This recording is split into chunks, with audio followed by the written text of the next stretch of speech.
Hey hello guys, welcome to my channel David Moni. இன்னைக்கு நம்ம என்ன செய்ய போறோம்னா ஜாப்பனீஸ் ஃப்ளஃபி ஆம்லெட் தான் செய்ய போறோம். வாங்க எப்படி செய்யறதுன்னு பார்க்கலாம். Come on guys.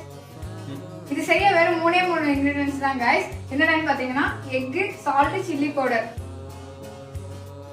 அவ்வளவுதான் காய்ஸ். இப்போ எக் யோக் தனியா, எக் ஒயிட் தனியா பிரிச்சாச்சு. இதுக்கான டாஸ்கே நம்ம வந்து இந்த எக் ஒயிட்டை பீட் பண்றது தான் காய்ஸ். ஒரு 10 minutes ஆச்சு அட்லீஸ்ட் பீட் பண்ணணும், நல்லா ஃப்ளஃபியா வர மாதிரி.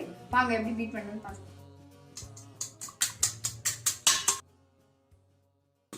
அவ்வளோதான் கைஸ், ஆல்மோஸ்ட் நம்ம வந்து முடிச்சிட்டோம். சூடாயிருச்சு. இப்போ எல்லாம் ஊற்றி ஒரு பேஸ்ட் ரெடி பண்ணிக்கோங்க.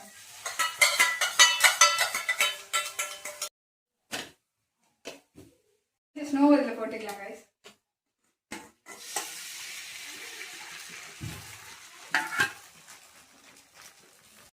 பவுடர் மேலே போட்டுக்கணும் கைஸ்.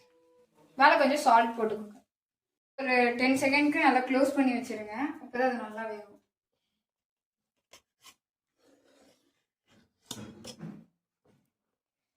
பாருங்க காய்ஸ், எவ்வளோ ஸ்பாஞ்சியாக ஃப்ளஃபியாக வந்திருக்குன்னு. நீங்களும் ட்ரை பண்ணி பார்த்துட்டு எப்படி இருக்குன்னு கமெண்ட் செக்ஷனில் கமெண்ட் பண்ணுங்கள்.